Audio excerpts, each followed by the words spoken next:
Time Travel Astronaut here with a Let's Play of Lufia 2 Rise of the Sinistrals for the Super Nintendo. This game was requested by InfamousBandito.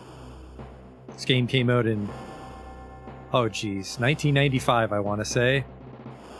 We're playing a ROM hack called Fru Lufia, despite the fact that the creator of the ROM hack actually recommended another one called Specchio Lufia, but we'll come back to that, because first I want to talk about the Ancient Cave, which is a sort of optional dungeon.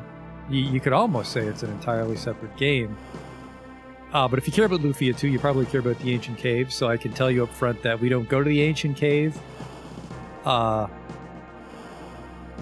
don't particularly like it, so just on principle I don't do it on this playthrough. There's nothing wrong with it. It's just, it's basically a roguelike, and I'm not a huge fan of the genre in the first place.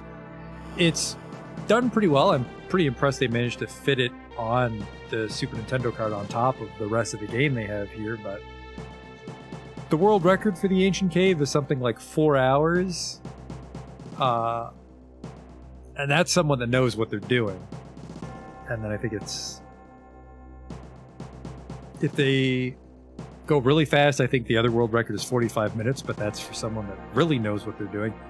And I don't know what I'm doing in the Ancient Cave, so we'd probably spend almost as much time in the Ancient Cave as we do playing through the actual game, which would get repetitive, so I just told myself I wasn't going to do it, so we don't do it.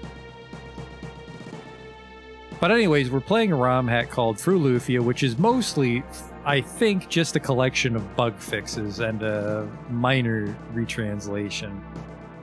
Specchio Lufia added some more design changes, but apparently it got a little harder towards the end. And I never really thought Lufia 2 was a particularly hard game. And I like it the way it is. You know, sometimes you're just along for the ride, you just want to see the story, and that's definitely the approach I went here with this one. So that's why we use Fru Lufia instead of Specchio Lufia. But as for the just rather large collection of bug fixes that this is, we might as well list them off, because it's, from what I can tell, any notable bug fix for Lufia 2 was mashed together to make this one. I think this ROM hack came out in 2019 at some point, so it's relatively recent, but oh boy.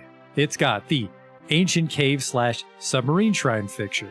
It changes RT to Artia. It's got the Bunny Fire. It's got the Chens fixer, the Egg fixer, the Enemies fixer, the Equip Menu fixer, the Grass A fixer, the Lucky Blade fixer, the Map B4 Battle BG fixer, the Map Names fixer, the Music Menu fixer, the Persilite fixer, the Sea Ring fixer, the Statue fixer, the Air Attack fixer, the Ancient Cave Exit fixer, the Bomb Puzzle fixer, the Church Menu fixer, the Cleric fixer, the Dark Spirit fixer, the Dragon Egg Glitch fixer, the X Boomerang fixer, the Healing fixer 2, the IP Cost fixer, Map fixer, Master Suicide fixer, Mega Shield fixer, Monster and Monster Names fixer, the Octo Strike fixer, the Seal Tower Map Names fixer, along with Seal Tower Map Names fixer 2, the Spell Shop fixer, the Tower Escape fixer, the Warp Menu fixer in retranslation, the White Dragon fixer, Capsule Monster Names patch, Copy Protection remover, the Ear Pick and IP Moves patch, Icons patch, Iris Items, the Map Sprites patch, Mirac Plate, the Retry and Gift mode, Save Games and Items consistency. There's also some retranslation, and then don't worry, there's more fixes. The Aemon Spear fixer, the Ancient Cave Items fixer, the Ancient Cave Stairs fixer, the Ancient Tower fixer, the Capsule Monster's Wishes fixer, the Chade Submarine Cave fixer, the Config Menu Save fixer, the Churches and Crosses restore, the Flame Jewel Blue Chest item fix, the Fru Zap restore, guaranteed enemy drops are possible, the In-Stay fixer, the Lufia Report fixer, the Merrick's Shop fixer, the Mirror Bug fixer, the more than 999 HP MP save fixer, the Phantom Drop fixer, the Pico Village fixer, the Poison Bug fixer, the Pot and Monster Glitch fixer, the Sealed Towers fixer, the Shrine of Deos fixer, and the Vengeance and Spirit Shrine fixer.